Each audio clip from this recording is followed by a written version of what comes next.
Now going to have a look at using the bias binding on your actual garment, and we're going to start with the armholes.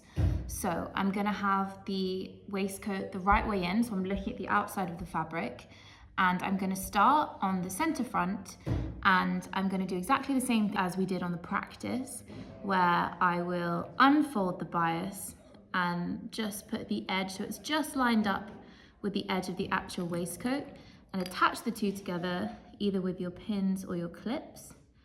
And I'm going to leave about a 5 centimeter excess at the end, and that's going to help us seal up the end.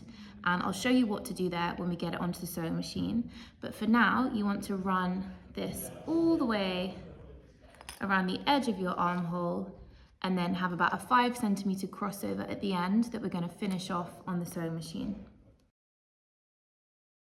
When you're working along the curves, bias tape will easily just like stretch around these corners, and once you get it on the sewing machine, those will settle really nice and flat. So you can just feed it around the curve and it will gently just stretch out as you go.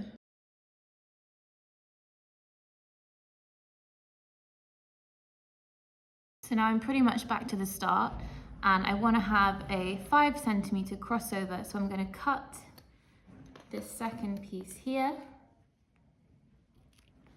and I've gone all the way around the edge of the armhole like so, and we're now going to do exactly the same thing on the other side and then take it over to the sewing machine. So I threaded my machine with a thread that will match the color of my bias tape, so I've just got a white one in here. And the first thing I'm going to do on the sleeve is remove this excess part of my machine so it's easier for me to feed through the armhole. I'm going to start 5 centimeters in from the end, so I'm going to start just in line with this first clip here and do the same thing as before, where I'll start with a small reverse stitch. So I'll go backwards and then start forwards, just exactly how we did at the practice piece, just along that folded line.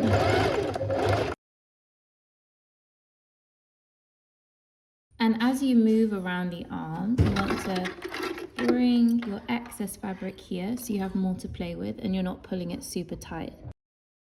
And as you go, just double check that you are catching all of the layers and they're all sandwiched in your stitch.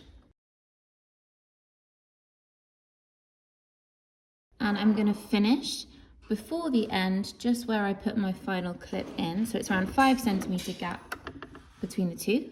And I'll reverse to finish my stitch and then cut the thread. I've now sewn all the way around the edge of the armhole, but I've still got these two loose ends of bias binding and we want to make a closed loop. So what I'm going to do is look at now the gap between the two ends and mark where the middle is. And what I'm going to do is take one side of the bias binding up to that middle point and fold it back on itself. And I'll do the same on the other side and match that so that I've got two pieces that will line up perfectly with a nice fold in between. So as you can see, this is where I've sewn up to, this bit's currently loose, and I folded them so they'll match together. And what you want to do is just draw a small mark on the inside of that fold here, and I'll do the same on the other piece. So the inside of my fold was just here. And now I'm going to take those two pieces of bias and put them right sides together and line up those two marks that I've made. So it should look like this. So this is what it will be like when it's finished. I'm just pulling it away slightly so I've got space to sew this line together before attaching it to the armhole.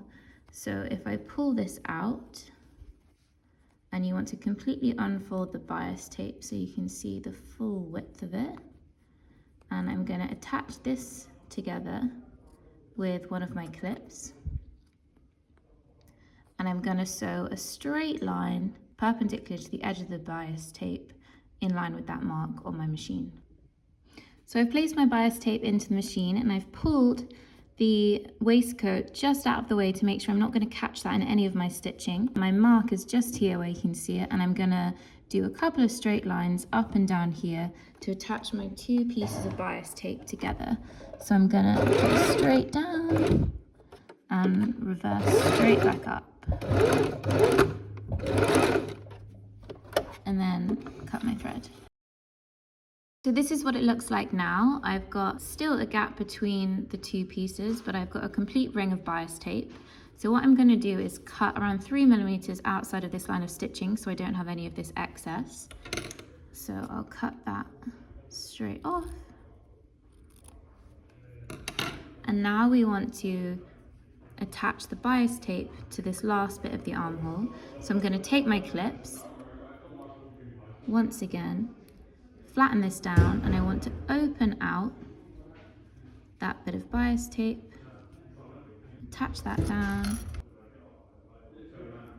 and then I'm going to do one line of stitching to join up where I finished before, straight down here to this line of stitching here.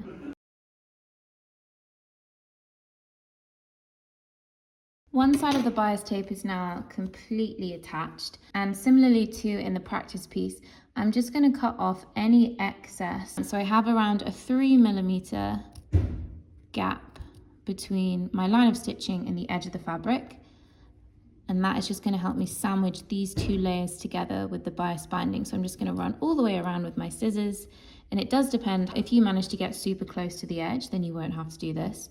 But if you think when you fold over your bias it still feels a bit chunky, then you can go around like this, just trimming any excess.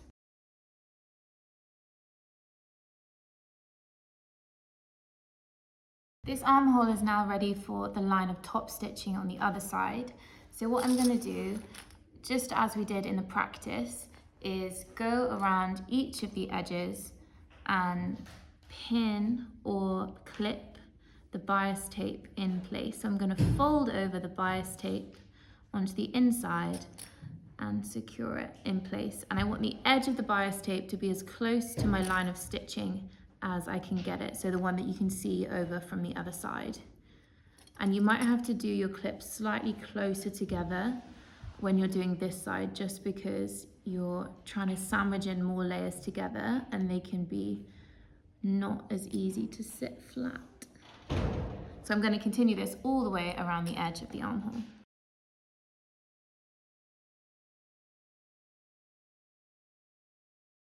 Once you get to the point of bias tape that you've sewn together, you want to try and hide that piece as much as possible, and it will look really neat when you finish. So if you fold it in on itself, and once again, you'll only see a really subtle seam on the other side. So now I've gone all the way around. I'm going to take this back to the machine and do our final line of top stitching to finish this part of the bias binding. So I'm at the machine and I've turned my waistcoat inside out so that I can have the bulk of my fabric on the left and then my line of clips on the right hand side. And you can start at any point within the armhole, it doesn't really matter. So I'm going to remove one clip and put that under the foot of my sewing machine. And I start all my lines of stitching by reversing for a few and then going over it again in the forwards direction.